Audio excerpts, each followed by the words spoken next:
Hey guys, మీకు ఇది తెలుసా? ఈరోజు ఇచ్చిన ఫ్యాక్ట్స్లో ఒక్కటి మీకు తెలిసిన ఫ్యాక్ట్ ఉన్నా మీరైతే జీనియస్ అన్నట్టే. సో ఫ్యాక్ట్స్ చూడడానికి అయితే వెళ్ళిపోదాం.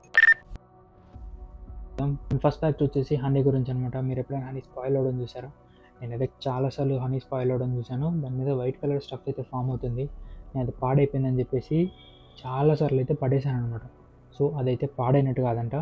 అది లోపల హనీని అదే క్రిస్టలైజ్ అయిపోయి దాన్ని అది ప్రొటెక్ట్ చేసుకుంటుంది అనమాట బయట వెదర్స్ నుంచి. ఈ డస్ట్ మనం నార్మల్గా మూత తీసినప్పుడు అలా వాటి నుంచి దాన్ని అదైతే ప్రొటెక్ట్ చేసుకుంటుంది. సో అదే ఆ వైట్ లేయర్ లాగా ఫామ్ అవుతుంది. అది చెడిపోయినట్టు కాదంట. సో దాన్ని ఆ వైట్ లేయర్ స్టఫ్ అయితే తీసేసి మనం లోపల హనీని అయితే కన్జ్యూమ్ చేయొచ్చు. ఎందుకంటే థౌజండ్స్ ఆఫ్ ఇయర్స్ నుంచి ఈజిప్ట్లో అండర్ గ్రౌండ్లో దాచిపెట్టిన హనీ రీసెంట్గానే సైంటిస్ట్ అయితే తీశారు. అది ఇప్పటికి కూడా పర్ఫెక్ట్గా ఉందన్నమాట. సో మనమైతే హనీ ఎప్పటికైనా కన్జ్యూమ్ చేయొచ్చు. మార్కెట్లో హనీ అయితే ఐడియా లేదు. రా హనీ అయితే 100% మనం ఎప్పటికైనా కన్జ్యూమ్ చేయొచ్చు. మీకు ఇది తెలుసా? వీనస్ మీద 1 డే 1 ఇయర్తో సమానం అని. Welcome to my second fact. Second fact వచ్చేసి వీనస్ గురించి. వీనస్ మన సోలార్ సిస్టంలో సెకండ్ ప్లానెట్ అనమాట. సో ఎర్త్ కంటే వీనస్ రేడియస్ తిరిగే సన్ చుట్టూ తిరిగే రేడియస్ తక్కువ ఉంటుంది.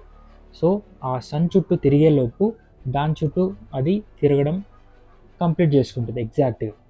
దాని చుట్టూ అది తిరగడం 1 రొటేషన్ చేస్తే అది 1 డే. అదే సూర్యుని చుట్టూ ఒక రొటేషన్ చేసిందంటే అది 1 ఇయర్. సో సూర్యుని చుట్టూ తిరిగేదానికంటే అది దాని చుట్టూ తిరిగేది చాలా స్లోగా తిరుగుతుంది. ఎందుకంటే దాని రేడియస్ తక్కువ ఉంటుంది కాబట్టి సన్ చుట్టూ. అందుకే దాని మీద 1 ఇయర్ 1 డే లాగా నడుస్తుంది. 1 డే ఈక్వల్ టు 1 ఇయర్ అనమాట. వరల్డ్లోనే స్లోయెస్ట్ యానిమల్ ఏంటని? అది వచ్చేసి స్లాత్ అనమాట. వరల్డ్లో చాలా స్లోయెస్ట్ యానిమల్.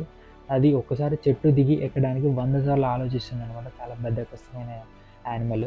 ఆస్ట్రేలియాలో చెట్ల మీద ఉంటుందన్నమాట. సో దీని గురించి ఇంట్రెస్టింగ్ ఫ్యాక్ట్ అయితే తెచ్చేసాను. అదేంటంటే డాల్ఫిన్స్ కంటే స్లాత్స్ వాటర్లో ఎక్కువసేపు ఉండగలవంట. డాల్ఫిన్స్ 40 మినిట్స్ కంటే తక్కువసేపు మాత్రమే వాటర్లో ఉండగలవు. అవి వాటర్లోనే ఉన్నా కానీ ఎయిర్ కోసం అయితే 100% పైకి రావాలి.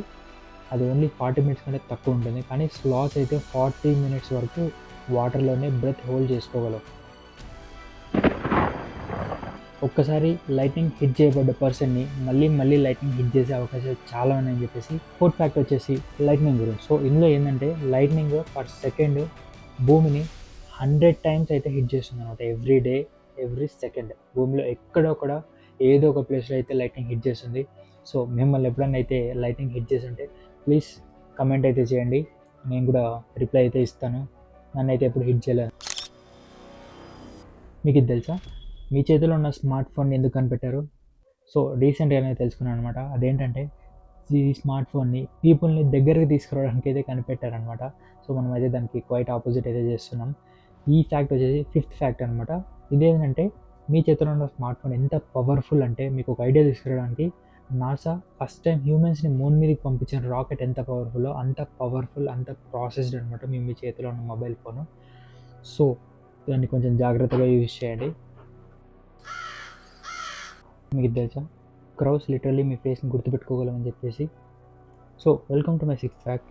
ఇదేంటంటే క్రౌస్ మీ ఫేసెస్ని లిటరల్లీ గుర్తుపెట్టుకోగలవు. వాటి లైఫ్ లాంగ్ మొత్తం మీ ఫేస్ని అయితే గుర్తుపెట్టుకుంటే, మీరు ఒకవేళ దాన్ని పాస్ట్లో హర్ట్ చేసి ఉంటే కన్ఫామ్గా గుర్తుపెట్టుకుంటాయి. అండ్ వాటి పిల్లలు కూడా మీ ఫేస్ని అయితే చూపిస్తాయి అనమాట.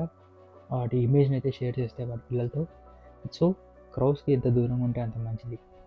అండ్ మీ మీద గ్రడ్జ్ని అయితే పెట్టుకోగలవు. అంటే మీ మీద పగబట్టి మీరు ఎప్పుడైతే కనిపిస్తారో మిమ్మల్ని అటాక్ చేయడానికి అయితే ట్రై చేస్తే, 90% అయితే ట్రై చేస్తే. సో క్రౌడ్స్కి అయితే దూరంగా ఉండండి, వాటిని అయితే గెలకండి. మీకు ఇది తెలుసా? మీ ఫేస్ మీద నల్లులు ఉన్నాయని. So welcome to my seventh fact. ఇదేంటంటే నల్లులకు సంబంధించినది. మీకు ఒక ఇన్సెక్ట్ టైప్ మీ ఫేస్ మీద లీవ్ ఇస్తుంది. అదేంటంటే టర్మైట్స్, టైనీ మైట్స్ అంటారు వాటిని. అవి మీ ఫేస్లోనే ఉన్నాయి. అవి నైట్ టైమ్స్ మాత్రమే బయటకు వస్తాయి, మార్నింగ్ టైమ్స్ బయటికి రావు. వచ్చిన తర్వాత మీ ఫేస్ మీద ఏవైతే డెడ్ స్కిన్ సెల్స్ ఉంటాయో వాటిని మాత్రమే కన్జ్యూమ్ చేస్తాయి. మీకైతే ఎలాంటి హాని అయితే కలిగించవు. సో మీరేం భయపడిన అవసరం లేదన్నమాట, మీకు కనిపించవు కూడా. Okay guys, thanks for watching. ఇలానే ఎవ్రీ వీక్ సాటర్డే అయితే ఒక ఫ్యాక్ట్ వీడియో అయితే పోస్ట్ చేస్తాను. Please like, follow and subscribe. Thank you.